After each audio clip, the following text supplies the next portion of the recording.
Good morning, everybody. It doesn't have to be morning because you're listening to this on a podcast, but we're recording it in the AM hours.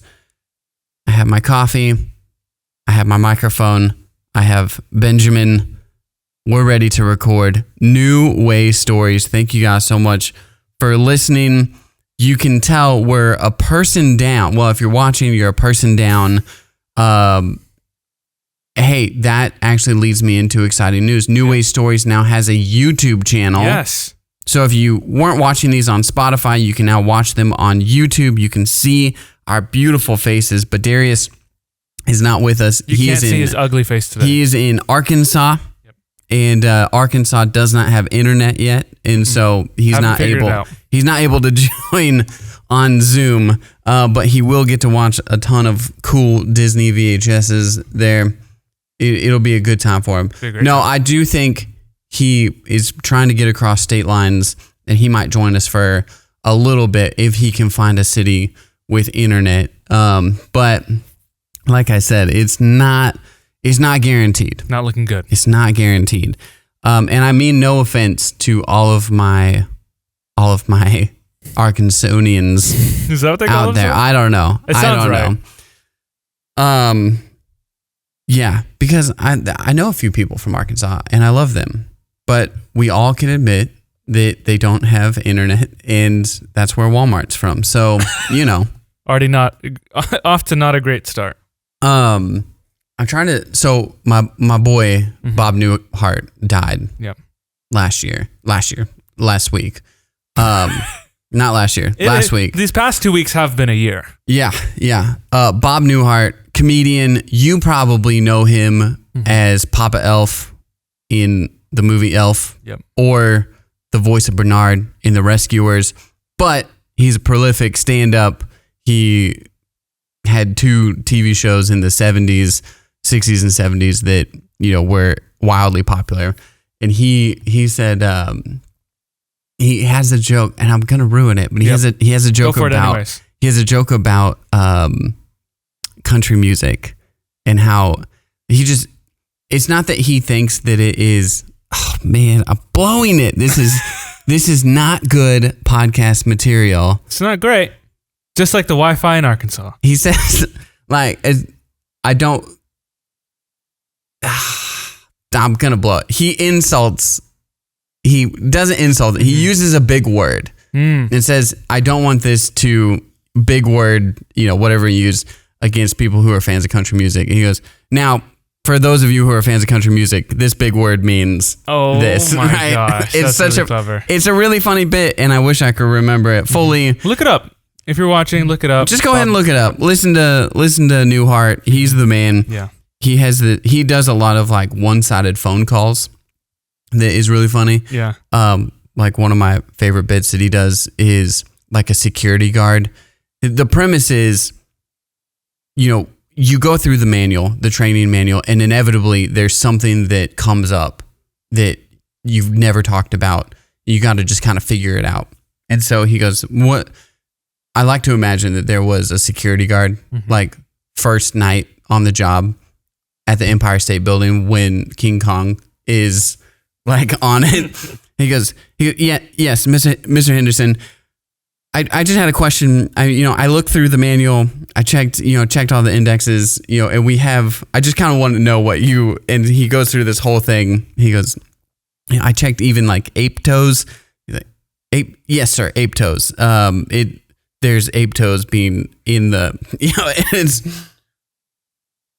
it's really great. And he's like the best at deadpan. And so Bob Newhart, may he rest in peace. May he rest in peace. I kind of want to, would this, is that a good I think that he would approve. Okay. For sure. Good. For sure. Yeah. Have I introduced this podcast, or did I just jump right into Bob Newhart? Welcome to NewWayStories. Welcome to NewWayStories. I'm Jesse. Yep. I'm your host. Ben is with us. Yep. Darius is not here because he's in Arkansas. Yep. We covered all of that. Yep. Hey, speaking of, I was going to say the transition should be speaking of people who died. Yeah. Oh my gosh. So I had an interview in the newspaper. Yep. And also online. Yes, go check it out. I think we posted it on Instagram. The online article. But if you got it in the paper and you're watching on YouTube or Spotify, check this out right here. I can't. Yeah. That's me. And the surrounding headlines are Yakima man accused of, supplying drugs that killed women in 2023. Yakima man, and then it's my picture. There's a faint line here that, it clearly is not about me, but it's kind of hard to see. So if you just glance at that paper, you're like, Yakima man involved in home invasion that leads to death. Picture of me, and it the fold is right on your really nice headline. So you can't actually see. Comedian, see. Pastor, barista aims to bring people together. But if you're seeing it closed, what a nice headline that is actually I'm also pastor, author, barista.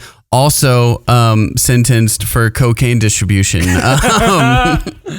That's so amazing. Pretty solid. This is like for Monsters Inc. when they get in the thing. Oh, and Mike Wazowski's faces always covered. Yeah. I can't believe it. I'm on TV. Also inside of that, we mentioned it last week. Mm-hmm. I am doing a book signing at a new bookshop in Yakima called Paper and Glass, August 10th at 12 p.m. Okay, it's at noon. Yeah. Noon. I know the time was a little up in the air. I would love for you guys to come hang out. It would be a ton of fun. Super fun. And you can, buy my book and get it signed, or you can just hang out and have fun. Yeah. That works as well. Or don't have fun. Don't let us tell you how to live your life. No. You do whatever you want. Yeah. Okay. So we're recording this on Friday. Deadpool and Wolverine is coming out today. It's out today. As you're listening to this, it is officially out in theatres. Mm-hmm. A couple things here. One, are you excited to watch this movie? I was kind of whatever about it, and I had a friend of mine. I want to think it's not, but he was super looking forward to it. And his expectations were high, and he got out of it, and he said 4.5 out of 5. Really? So I'm like, expectations high, came out pretty high. They met the expectations. That's good. I watched the trailer, and I was like, oh, I think this movie is going to be pretty good. Mm-hmm. And I will say, I was just having a conversation this morning. It's well documented that I'm kind of burned by superhero movies. Mm-hmm.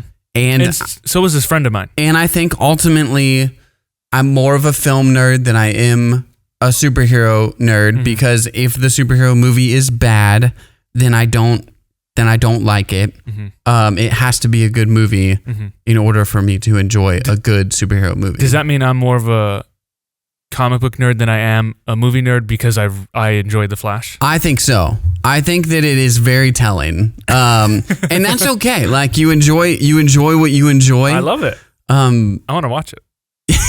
I'll watch it when I get home. Listen, but I also, I have my, I don't want to use the word guilty pleasure because I'm trying to get away from that. Yeah. But I do have my movies that I know are like crap.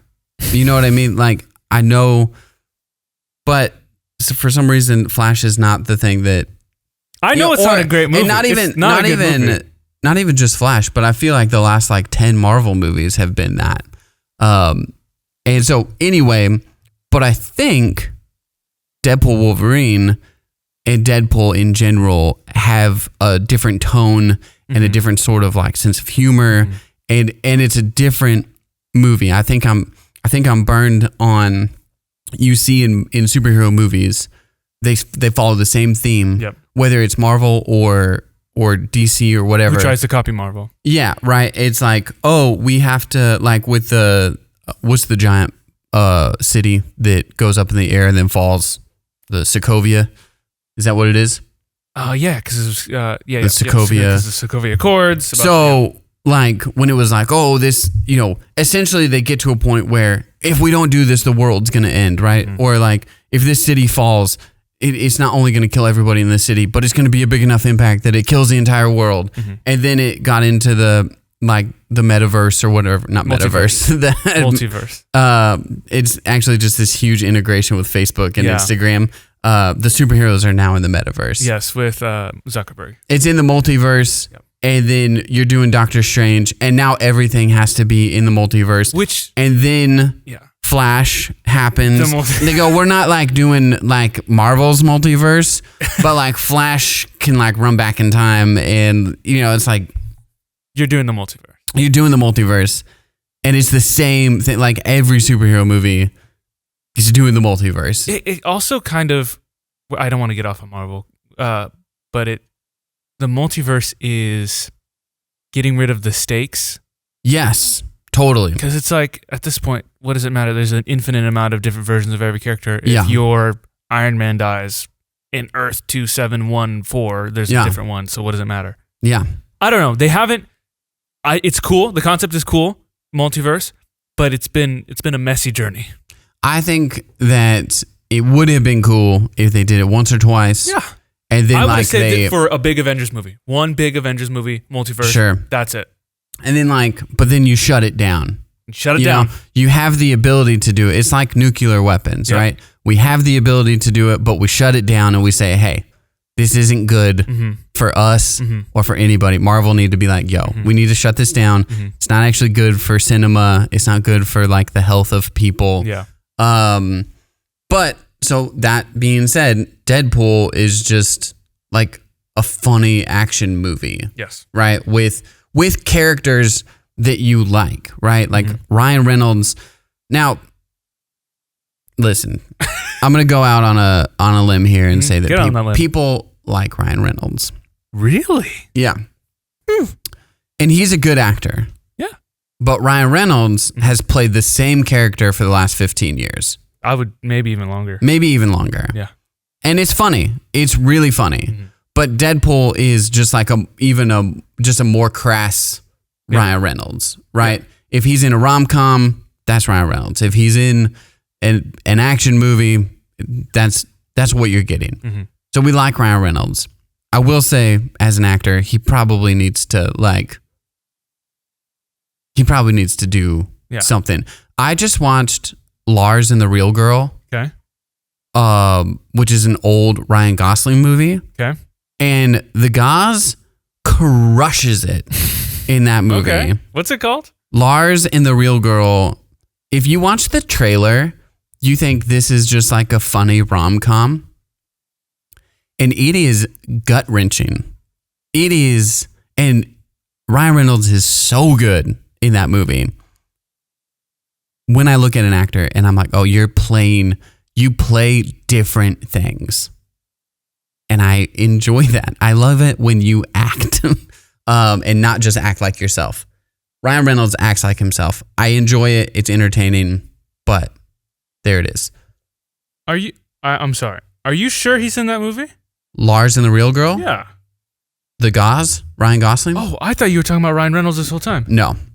Oh, I'm giving you a better example of what an actor looks like. That totally went over my head. A better Ryan is what I'm trying to, and not as good as Ryan Anderson, but still better. Well, shout out there. And Hugh Jackman as Wolverine. Listen, there's a reason that you can't cast somebody else as Wolverine, right? And you try, and they but you just can't do it. And J. Jonah Jameson with J.K. Simmons, dude, it's just too good. However, I think we're at our last movie. I think there needs to be a 5-year hiatus at least for X-Men / Wolverine sort of things. There won't be, but this is what needs to happen. There needs to be a 5-year hiatus. I think that's the official palate cleanser time. If you can go 5 years without seeing a character, if you go 5 years without seeing, Ben, look this up. When was Pierce Brosnan James Bond, last James Bond to Casino Royale? Because I think that's the official palate cleanser. Okay. That's my, what was it? Die Another Day in 2003 and then Casino Royale in 2008. Die Day was 2002, and Casino Royale was 2006. So close. 4 years. 4 years. 4 years. I like it. Let's stretch it to 5. Let's stretch it to 5. But I like 4 years. Yeah. My friend Tyler Zins, who was on this pod, he sent me a video of a guy doing pretty much exactly that, where he goes, when did that movie come out? He goes, 2005? Yeah, 2005. He looks it up. He goes, 2006. So close. I go, boy, that hits too close to home. Way too close. All right, so I'm pumped about it. Yeah. I think Ryan Reynolds needs to stretch himself in some acting. I would love to see him in. He's such a huge star, right? No, he's a huge star. But, I mean, this also brings up, how many more years does Ryan Reynolds have to be like a heartthrob? 3. You got 3 more years? I'm going to say 3. What was that Amazon movie, The Lost City, with Sandra Bullock? Mm-hmm. And Channing Tatum? Yep. They like cast her as like the romantic lead. She's like 60 years old. Whoa. I think Sandra Bullock probably needs to move into a different sort of role. Serious. And cast like someone in their 30s. Yeah. I like you. Like me. Don't cast Sandra Bullock. Cast me. Jesse. Speed. Yakko Man accused of supplying drugs that killed women in 2023. Okay, you like to do girl versions of movies? Ocean's 8, Ghostbusters. It's never a good idea, but they still do it. But let's do a little role reversal. Yeah. Let's do Speed. Yeah. I'll be Sandra Bullock, the bus driver. Yep. And what girl could be Keanu Reeves? Oh. Who's like a good... I mean, are we going to just cast Awkwafina because she's in everything? She is in everything. I'm going to say... Speaking of someone who has one tone. No, I was going to say freaking... Oh, man. I want Aubrey Plaza. Aubrey Plaza. What a great choice. What a great choice. I want Aubrey Plaza on that role. Yeah, a little quirky, but she can still defuse a bomb. Absolutely. Yeah, that's great. And if she kind of gave a little Keanu like sort of energy. Performance, yeah. We got to keep the bus up to 55 miles an hour. I think we nailed it. Or whatever. That's Aubrey Plaza's or do whatever you want. Yeah. I don't care. I don't care. Yeah, that'd be sweet. Okay. Well, we've done it. We've fixed all the problems. I think cast me in Sandra Bullock's position is Speed. Aubrey Plaza. That's a great remake. What's Ocean's 8? No. What about Freaky Friday, but it's a dad and a son? Well, so that's you can't do that. That's too misogynistic. What? Oh, you're gonna give girl roles to men? Yes.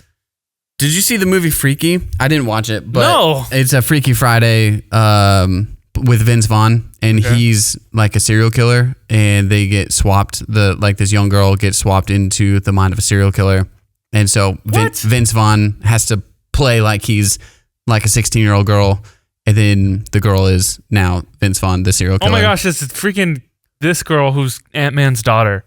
Oh, I haven't watched it, but I heard it's pretty good. I heard it's pretty funny. Okay, what's another? Let's do Bridesmaids. Groomsmen. You could. Well, that movie has had to have already been made. Yeah, right. That's The Hangover, isn't it? The Hangover, because it's right bachelor party with Tom Hanks. Anything like that. Yeah. Dude, I kind of like this little. Bridesmaids. Is such a funny movie. Yeah.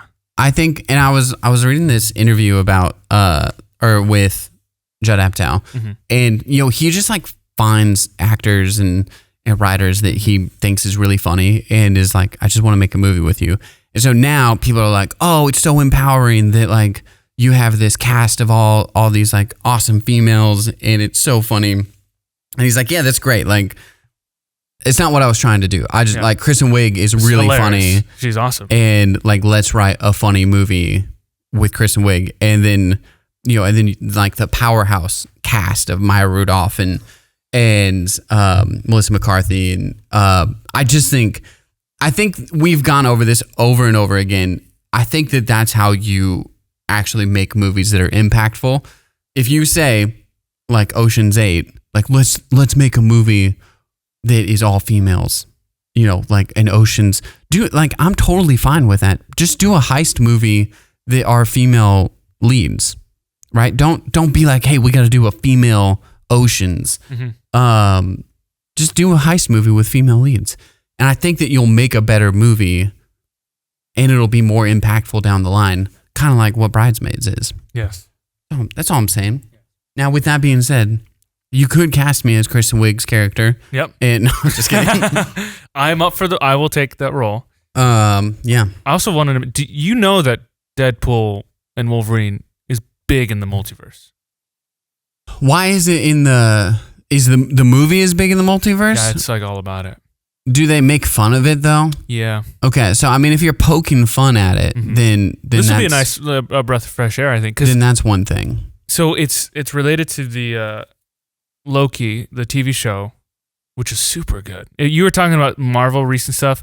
I think the most recent stuff from the MCU that have been just amazing is Guardians 3 and the Loki TV show. Those have been top notch. But in the Loki TV show, there's a TVA. They pretty much the police force of the multiverse. They try to keep everything kind of in the, I forget what they call it, like in this one timeline.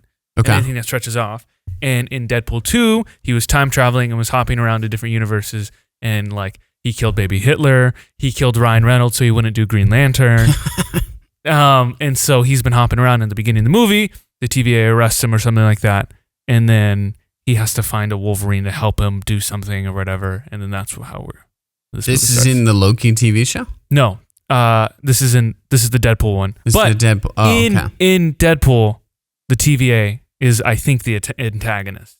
Gotcha. Because they're trying to stop Deadpool from running around doing it. That's what I'm assuming. Gotcha. Also, but the way they're poking fun, because it was a leaked set photo, because in Loki, it's called the End of Time, where they throw everything. It's just like a big wasteland where you would just throw, like, you see the Statue of Liberty, a giant Avengers Tower, like, just plopped in there. And there's like a giant Fox logo just like just smashed into the ground. And so I think it's kind of implying that the Fox universe is dead. Yeah, that's really funny. So we'll see. I think with that being said, yep. Actually, man, there's some movies coming out. There are some movies coming Wolverine, out. I heard Twisters is super fun. Is really good. Yeah. I really want to watch it. I heard Longlegs with Nick Cage. He's really awesome. John Ralph gave it his horror movie approval. He says it's very like Silence of the Lambs-y.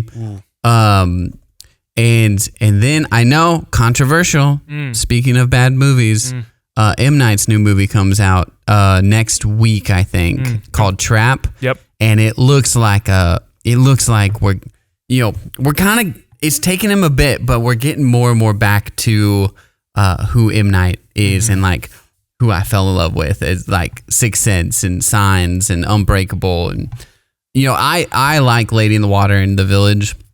I know both of those movies are up in the air for if they're good. I think that they're good. But yeah, so I'm pretty pumped. I'm pretty pumped for some movies coming out. Okay, we're going to actually jump into some emails. Yeah, let's jump in. We have not done a great job of reading these on the air, on the podcast air. Hot air. But the hot air balloon. What? Okay. So this was one that I really wanted to read. Sarah, back in March. Sorry, hold on. Updates on my grandmother's surgery. I don't even know if it's a surgery. Procedure. Yes. Jinx, you owe me majors. Okay, done. All right, Sarah wrote in. She said, you guys discuss high fantasy and length of movie/book needed for character development and world building, and I just want to say that I think I should get more credit. It should get more credit. It should get more credit. But Sarah, you can also I think it should get more credit, and Sarah deserves more credit. Coincidentally, this is why I wanted to read this. Coincidentally, I had a dream literally last night before I listened to the pod that I was in a heated argument with Jesse about the name of the wind because he didn't appreciate it enough, which Sarah and I have had. This is stemming from real life. We've had real life arguments about the name of the wind. It's 1,000 pages, yes, but it's beautifully complex with so many hints and at secrets, foreshadowing, and incredibly elaborate world building. and magic systems. Sorry, lingering frustration apparently. I personally love thick fantasy books, so I'm biased, but I don't think length or slow build-up in the genre is a flaw, but I can see how it can be seen as one if you're not used to it or don't feel the need to be immersed in that world to appreciate the plot. But for those of us who like it, other books seem underwhelming and underdeveloped in comparison. I think high fantasy authors like Tolkien, Sanderson, Rothfuss, Herbert, Frank Herbert, Sherbert, are unmatched in their pure creativity when it comes to writing. Wow. Okay, that's it. Sarah Brewer. One, I love that her and I had an argument in her dreams. That makes me laugh. That brings me a lot of joy. Listen, I get the fantasy, the high fantasy. If you're a high fantasy person, I get it. Mm-hmm. It's cool. I do find it tough to be immersed in it. Like I find that I appreciate like wittiness and like clever lines, that sort of stuff. More than deep details in a world. Yeah. And like, listen, The Name of the Wind is a great book. Like it is really, really good. I was just so burned by the ending of it. Like the payoff at the end of 1,000 pages was not good enough for me. Does she think it was that a great ending for her? Is that kind of where you guys? I mean, I can't remember exactly. Sarah, write in. Sarah, you know what to do. I can't remember exactly how she feels, but the second book is even longer and it meanders even more. Right? And now he's taking like 80 years to release his third book, and it has a whole fandom like incredibly burned towards this guy. Ever. So I just got off the bandwagon earlier. Mm-hmm. You know, he probably won't. But I feel like you were barely on the bandwagon. You're probably holding on kind of off to the side. I saw it pass by. I go, is that the name of the wind? Patrick Rothfuss bandwagon? But then it was passing by. I was taking a really long time. I like just missed the, you know, I got to stop and get some, you know, ice cream first. And then I missed it. But it is a really good book and it is complex. But if he builds up to the rivals and then he goes, but that's a story for another time. I'm like, listen, after 1,000 pages, it's a story for now. If he would have ended it with that payoff, then I would have really loved the book. Mm-hmm. It just burned me so bad. But I do admit, like, Sarah, your wife, Malia, my wife, like, they love being immersed in books, in worlds, and they want to, like, 1,000-page book or more gives them an opportunity to live in that world for even longer. And so if there's 6 1,000-page books, they get to hang out with these characters for 6,000 words. Yeah. Or not words. That's like 6,000 words is like a chapter. Yeah. 6,000 pages. Yeah. Why do you think you don't like to immerse? Do you think it's because I don't know, it's a form of escape? Do you think that has to do with like you love the life you're living? Why would I want to hop into another world? No, because I love dabbling in other worlds. Mm-hmm. Like I love being in, you know, Star Wars world. Like when they started releasing all these new Star Wars things, I was like, yeah, I want to be in this world. Now they haven't attached good stories to them, which is unfortunate. Mm-hmm. But I want to hang out in the world. And if I have a character that I really, really like, I do want to like read more stories. Like Odd Thomas is kind of a character that a guy named Dean Koontz writes. And I've never heard that name in my life. Odd Thomas is a really great... I was talking about Dean Koontz. Oh, Dean Koontz. He is like... It's like... I thought it was Dean Koontz. Dean Koontz. He's like Stephen King is like up here. Yeah. And then it's Dean Koontz, like right underneath him. Mm-hmm. So he writes this character called Odd Thomas, and they're all one-off books that are all like kind of loosely related. Mm-hmm. But his character and the like magic system that he creates, super interesting, super fun books. They're all like 300, 400 pages. I like reading those. You know, some of them are not as good as others, but I like reading that character. The 1,000 pages, I think it's I used to read a lot as a kid, and then I stopped reading for like 15 years, and I was only reading like leadership books, and I would read like 10 or 12 a year. And then probably like 8 or 9 years ago, I picked reading back up. I guess it's been like 10 years, like reading fiction. Old. I know. And it was like a struggle for me, right? Like I could only read like 30 minutes at a time, and it was, and so now I can read 2-3 hours at a time. It's no big deal. But I think that like just my mentality, like my headspace, I don't get fully immersed into books. I can get fully immersed into movies. You have a hard time with longer movies. Here's the thing. I was about ready to say that though. I don't think every book deserves to be 1,000 pages. Some books do, and some authors deserve to write 1,000 pages. Some movies deserve to be 3 hours long. Lord of the Rings. And they need to be. Yeah, dude, like I don't get bored a single time Lord of the Rings 1 through 3.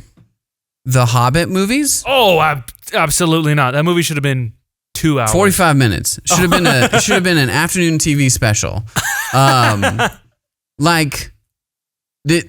So I do like those movies. My biggest issue is that now it feels like every book that comes out is because you have Sanderson, you have R.R. Martin, you have Patrick Rothfuss, that these bestsellers are over 1,000 pages. Now you get Joe Blow authors who are like, Joe Blow, Schmo, Jesse Roberts. I'm gonna write 1,000-page book. Listen, my writing skills, I have no business writing a 1,000-page book. Like, listen, it's not who I am. It's not what anybody needs in their life.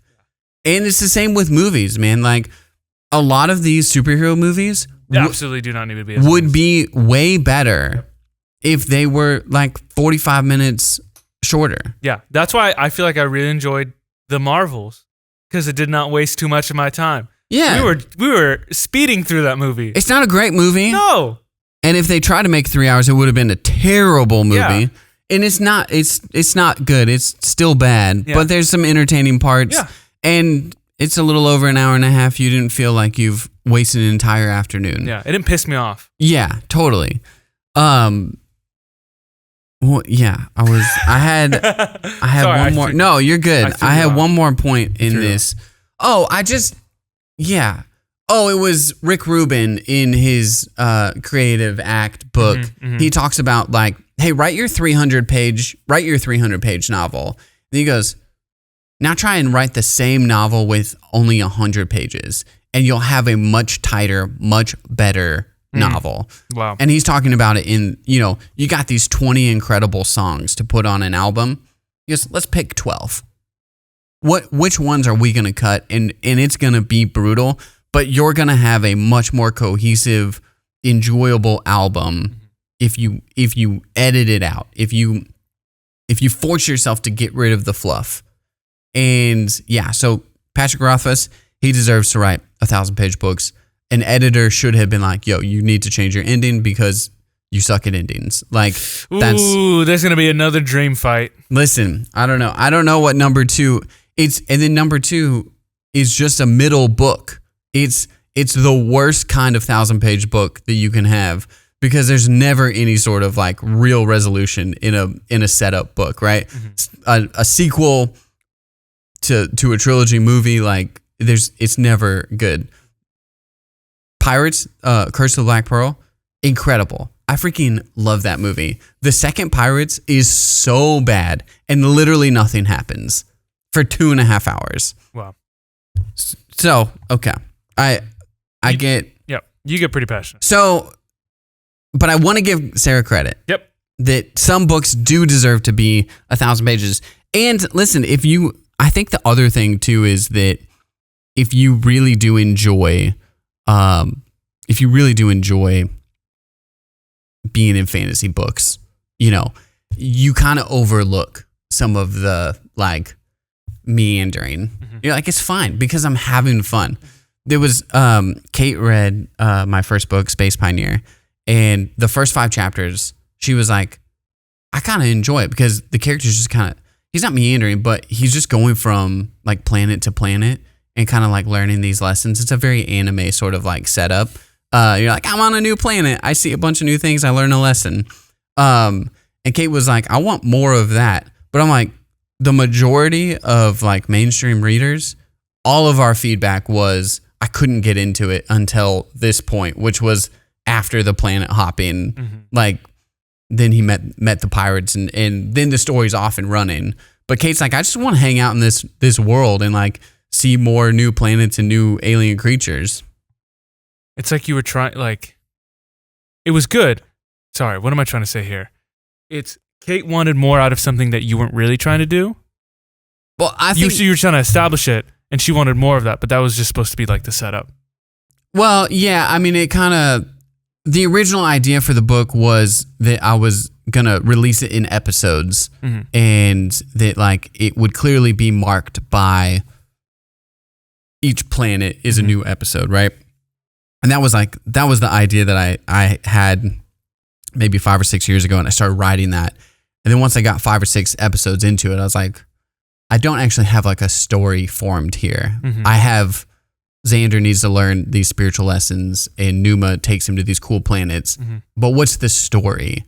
And so while I think people enjoy fantasy in like high science fiction, they just like being in a new world that's created. They get to immerse themselves in these kind of interesting like concepts. But your mainstream readers or people who are watching a movie, they need to be driven by like a kind of an easy storyline to follow, right? Like what's the point A to point B here? Why is he on? I tried to get existential and be like, you know, what he's making decisions that are destructive to him and to Earth, but nobody really sees that, including himself.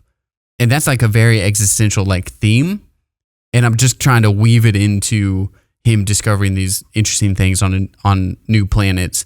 And it doesn't come through very clearly, I think. And so it's hard for like your average reader to grasp that and to like want to turn that into a page turner. But people who are into high fantasy and sci-fi, they're like, yeah, this is like par for the course. Like this is what I need. You need 300 pages of meandering in a world so that you can really get the texture and the feel.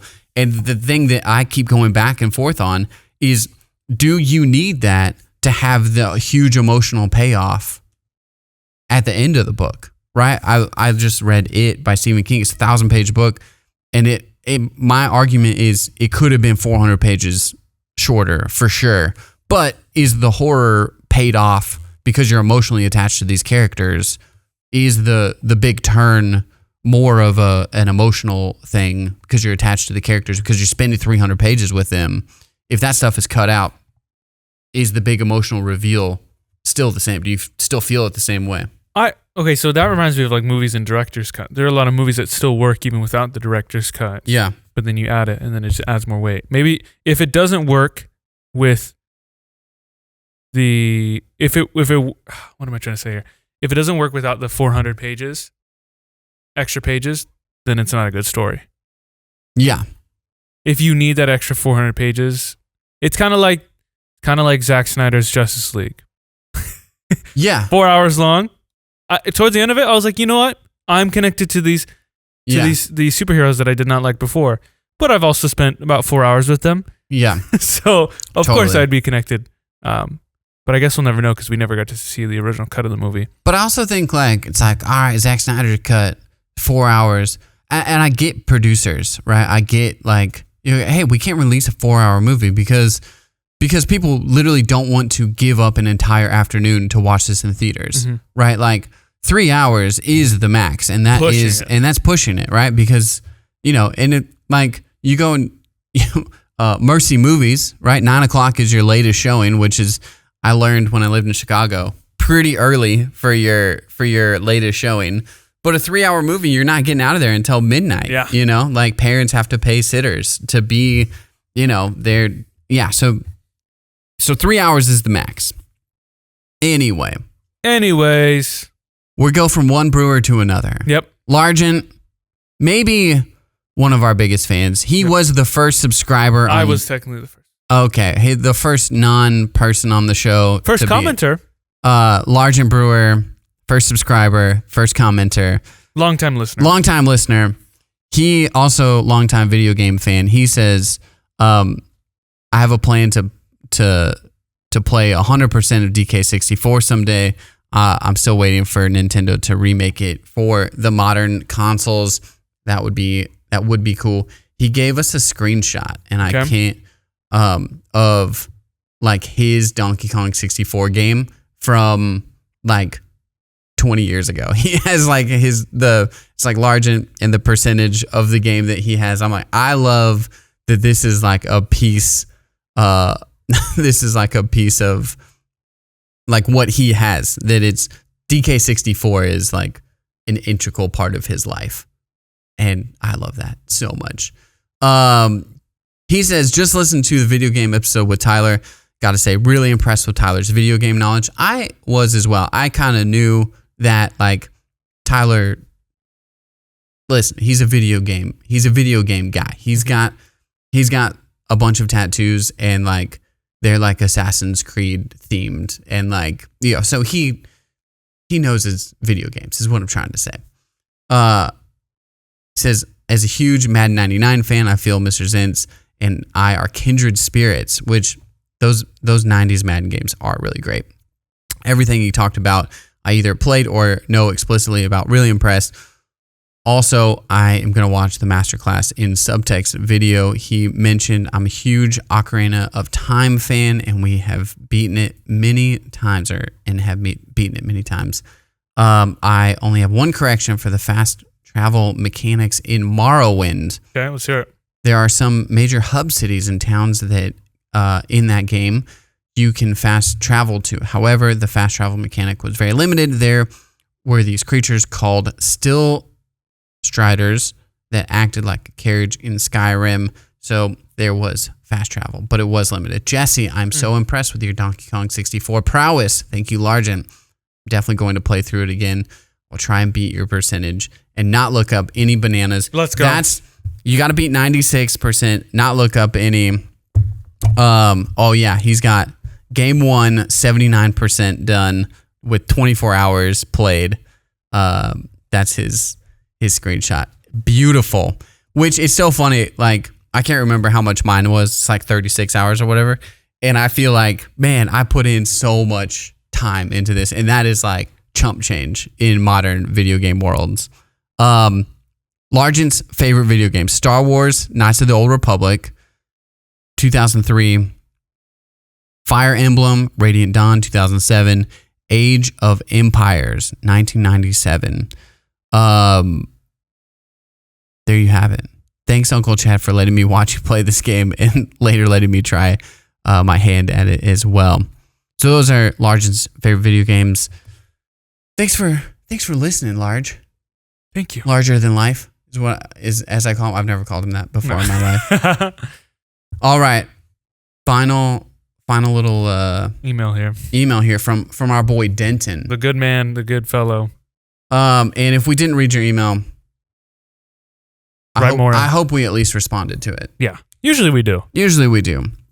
I don't really have anything to add to the planning versus spontaneity conversation. I just want to talk. Listen, if you guys just want to like be a part of the conversation, I was talking to Uzi on Sunday. He was like, there's so many times that I want to say something. I want to like add something in. Write in.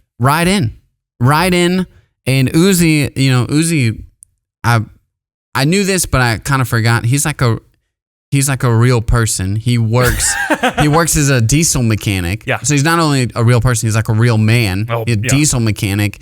And he squatted. His last squat was 420 just for the laughs. Yeah. That's my last squat was on a piece of property out in Cowiche. Mm-hmm. I was there long enough, so I had squatter's rights. But I don't think I meant like a squat where you put weight on. Oh, you're talking about lifting weights. Lifting weights, yeah. Oh, I've never done that in my life. The other one, I have squatted. Not a big fan. I have squatted before. Both on public property and in the weight room. Okay. So yeah, if you just want to talk, write in. If you want to say, like, if you disagree with an argument or feel like you need to add something, make a note of it. Add it in. Write an email. Send it to us. And maybe we'll insert you. You know what? Do a voice memo. Oh, that'd be fun. Maybe we'll just edit your voice memo in instead of me reading emails. Yeah. I don't know. Fun ideas. All right. Denton. This one time I had to play this church conference. It was like this super hippie, flag waving, tongue speaking, spirit laughing, Democrat BS thing. And I hadn't been around that until then. And I was a little uncomfortable. I kid about the Democrat part, but not the uncomfortable part. Anyways, I show up for sound check that morning, and I've never played with this leader before, and we've all never played with this drummer before. We're running these songs halfway through because we just don't have the time, and it sounds freaking terrible. And the leader, Lewis, just keeps on saying, "Oh, it's okay. We'll let the Holy Spirit lead us." And I look over to my guy, Moses, on keys, who is pretty good at being spontaneous with worship, and he looks horrified. I know Moses. I can't. That's so funny. But then when the thing actually started, we ended up not even playing songs we were given the music for. I think we played Worthy of It All for like 30 minutes in B flat or some weird key like that. I don't know. I don't think it was that bad. At least not as bad as I thought it was going to be. Oh my gosh. When he sent me this, I like had PTSD of like my own like worship moments, right? Where, and I'm not a good bass player, right? I need the notes in front of me, and you've got a very limited range when I'm playing bass. And so when it's like, hey, we're just gonna go, we're just gonna riff. I'm not a talented enough musician to just like go and riff. And so yeah, that's so funny. But on the reverse side of this, some of my most like incredible, like, half spiritual, half emotional like moments have been in those sorts of like worship sets, right? You're at a conference and the worship leader's like, yo, we're just going to go with it. And whatever, I forget. I don't know this song that he's talking about. Worthy of It All. I would have to hear it. Ben, sing it. Oh, worthy of. Yeah, I don't know that song. But I'm trying to think of the ones that like were like the songs when I was in youth. But the point is, like, they play the banger and you're in it. You can repeat that chorus 900 times. And love it, right? So I have, So as like a person from worship, it's so funny to have like the distinct like feelings where you're like playing on worship band at a camp is a much different experience than worshiping like at a camp. It's really funny. I laughed really hard when I read that. So he says, I've also played at a bunch of worship stuff where people tried to be spontaneous and it ends up sucking because they don't have the skills to back it up. This is what I'm talking about. That's you. Like what Ben brought up, people aren't just going up on stage with no idea what's going on. There's always a level of preparation that goes along with stuff like that. And like even in the case of the hippie conference, we've all had years and years of worship and music experience before we had the crappy soundtrack. Sure, some things were a little rough, but that's going to happen. And I think stuff like that, where people all have these songs that they play a different certain way. I will say this is another thing. I think we talked about it in the creative act. It's not, even improvisation takes practice, right? The more you practice, the better improver you can be. And it's so paradoxical. It's for comedy. It's for music. Like, listen, jazz musicians aren't great improvisational jazz musicians just because they like get up and go. Like, they're great improvisational jazz musicians because they know music inside and out. They've practiced hours. And they play with, you can see, like, Darius's dad plays in the Rod Giles band. But he just gets guys together who are good musicians, and and then they just like, when they do, he does like a gig at the Central Washington State Fair. It's not a high paying gig for them. It's just something to get on stage. He gets 3 friends together and then they rotate through what songs they want to play. And like the one guy, he threw it over to the one guy and he goes, "Oh, we're going to play Gravity." And I like heard him go, "Yeah, in the key of B or whatever." Yeah. And then like Darius's dad just plays, and then, and like, yeah, the guy has the lead riff down. And then the other musicians are like, "Okay, yeah, I'll play it." Like, and it's not the exact Gravity song, but the guy's got the lead riff down. He's singing the correct words. Yeah. Even though that's a song that I can't sing correctly. Mm-hmm. You know what? Since Darius is gone, I will let you give that a shot. Gravity. Nope. Already. Stay the hell away from me. Not, yep. Is that not close? Why are you doing like a Creed? I can't not do Creed. It's my curse. It's my sacrifice. That's a Creed reference, Ben. Okay. My sacrifice. Mm-hmm. Anyway, I love that song. But yeah, they just like, they know music inside and out. And so they can riff like that. And I don't, no offense to the Rod Giles band, but I don't think the Holy Spirit is involved at the Central Washington State Fair. He goes, "Hey guys, we're just gonna let the Spirit lead as we riff on this Stevie Ray Vaughan, Pride and Joy." My pride and joy. Also, I think the Holy Spirit's moving me at the Central Washington State Fair is the funniest thing. We're gonna wrap up Denton's email here. Also, I used to wear as much clothes as possible all the time, but I was in Hawaii for my sister's wedding last year, and I really fell in love with short shorts or even just normal shorts. I have one pair of short shorts, and I don't wear them all the time because I still get cold.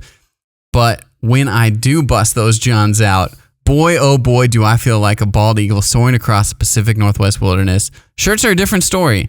I think if you're really good looking, keep that thing on in public. The worse looking, the better. So he goes a little opposite. If you're a big dude with a Coors in your hand, you're at the beach, little pool, you're fine. Mm-hmm. You can go shirtless. I'm with Denton here though. Mm-hmm. I love me some short shorts. Gross. Like 7 inches or shorter. But yes. But not a Speedo. There's a fine line. It's got a tension. You got to find that tension. Mm-hmm. You can't do a Speedo, and I don't think you can wear track shorts either. Right? You can wear track shorts on the track, and even sometimes I'm like, guys, this is supposed to be a family event. Yeah. There's too much stuff swashing around. swashing around as you're doing your hurdles. Mm-hmm. I was gonna make a joke, but I'm working on a filter, and I have accomplished it. Yeah, but man, some short shorts. Like, have you seen any of the stuff for Childish Gambino's new album, the Bando Stone? And in the movies, I listened to no, but I haven't. But like, have you seen the images that he like posted? He's like rocking short shorts and a Hawaiian shirt. Yeah, looks great. Looks awesome. Yeah, looks awesome. Mm-hmm. That's what I want to emulate. That's what I want my thighs to look like. See, I couldn't disagree with you more. I would rather see you shirtless than in short shorts. Well, you've never seen me shirtless, so you don't know. You don't know for sure. You don't know what you're getting into. Yeah. Kate and I are going to Hawaii in October, and Denton talks about we kind of email back and forth a little bit. He's talking about things that he really enjoys in Hawaii. He says it looks like Jurassic Park out there. The reason is because they filmed Jurassic Park in Hawaii. And I'm going on like a tour that you get to drive these UTVs around, and you get to like see where they filmed Jurassic Park. Do they have big dinosaurs there? They have some dinosaur bones, I think. Fake ones, but yeah. Like most dinosaur bones. Like all dinosaur bones, they were planted just to fool us. Yeah. So Denton, love the he's at the end of his next, he's like giving me some tips on Hawaii. He says, also don't look at your bank account. You're going to blow some serious dough there. Like even just buying basic crap. That's true. We have already gotten in the mindset like Hawaii is just an expensive trip. and that's okay. I feel like you should have looked at your bank account before, probably. We'll have a little bit of a budget. Yeah, we did. At Disney, we have an understanding of what we're going to spend. Yeah. But don't get discouraged. I get that. Yeah. Okay. Man, I think Dave Hunter, my friend Dave Hunter, just texted me, said Haunted Mansion opens Monday. He's going to Disneyland this week. So, wow. Jelly that the Haunted Mansion's back open. Mm-hmm. We all three of us missed it. Mm-hmm. It was closed, right, for you? Mm-hmm. Yeah. So is the Tiana's Bayou still being worked on, and apparently the one at Disney World having some mechanical issues. It's shutting down quite frequently. I feel like that always happens with new things. It sucks. Because I definitely want to go back. And not only are they not done with Tiana's, there's probably going to be another year or two of that breaking down for a while. Yeah. Haunted Mansion is just opening up. I love Splash Mountain. Yeah. It's so much fun. But the what's the train around? Just the Disney rail? Yeah, not the bullet train, the rail, the train. Yeah, I forget what it's called, but it's just like the Disney railway. Also going under construction. Mm. And it's going to take a while. Dang, I don't think I've ever ridden that. We did on like one of our last days. It was so nice. You just get on there. You get to see the whole park. Yeah, again. you can see the whole park. That's fun. Took some pictures. The other thing that I really enjoyed was we took like a trolley thing through Main Street. Like Disney, you get on it, he goes like 5 miles an hour, and then he drops you off at, one of the, and it is, and the guy, the tour guy was really funny. He was like, I think I talked about it. I'm not going to I'm not going to rehash it. It was great. Either way, it's going to be a while. The point is, just do those things, man. Just enjoy it. Yeah. It's going to be a while until we go back to Disneyland. Maybe we'll go to Disney World first. I've never been to Florida. I've never been to Florida either. That's in my Hawaii. So, Kate, okay, this last thing we're going to talk about. This is something goal setting. Okay, set goals. I had a random goal set forever ago that I want to go to every state in the United States. And you haven't been to Florida. 50 of them. Mm-hmm. Haven't been to Florida. I am checking off Hawaii, though, in a couple months. So I'll have Hawaii and Alaska.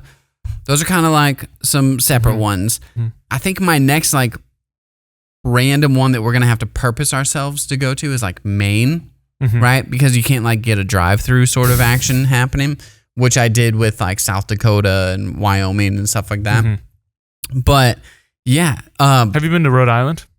I haven't been to Rhode Island. I don't believe. I've been to a lot up in the like New England area, Massachusetts, New York, Connecticut, Pennsylvania. I've been to Wisconsin, Michigan. Those are more Midwest, but yeah, battleground states. I've been to both of those. Mm-hmm. But I think setting random goals, like there's just a way that like if you set the goal, like you may not hit it every single time, but like things just kind of manifest themselves. And so the new one, I've given myself a new deadline. Emerald City Comic-Con is happening in March. Okay. And the applications, it's like a competitive application thing, so I don't know if I'm going to get in. But August 12th, applications open up for $480. I can have a table at Writer's Block. Whoa! Little NewWayStories table with my books, with the podcast. Listen, man, so many people go to that Comic-Con. It's thousands upon thousands of people. I think $480 is a steal, honestly. Yeah. So I'm really hoping that I can get in. And then my deadline is I will launch the second Space Pioneer, Space Renegades, like at Comic-Con. Whoa! And now that I have the goal, now that I have like a deadline, I'm like, oh, I gotta get this together. I gotta like get going. So that's gonna be sick. Be looking forward to it. And then you can say hi to me at Comic-Con. Or flip you off. It doesn't matter. You can do whatever. All right.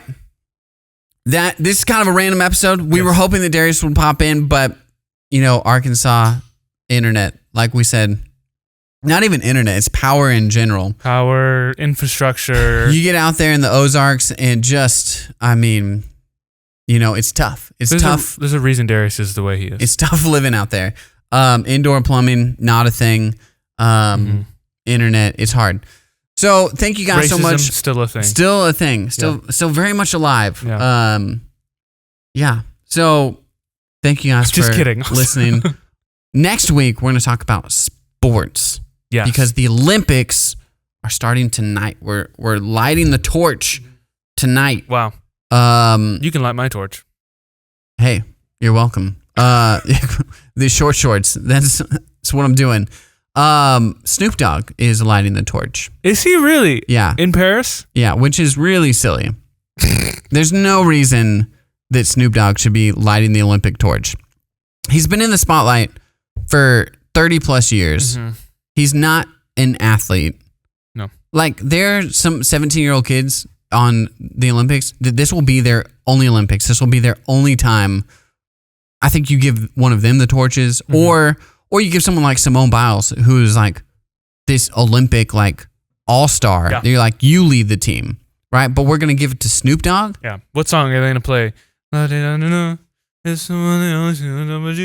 Dogg.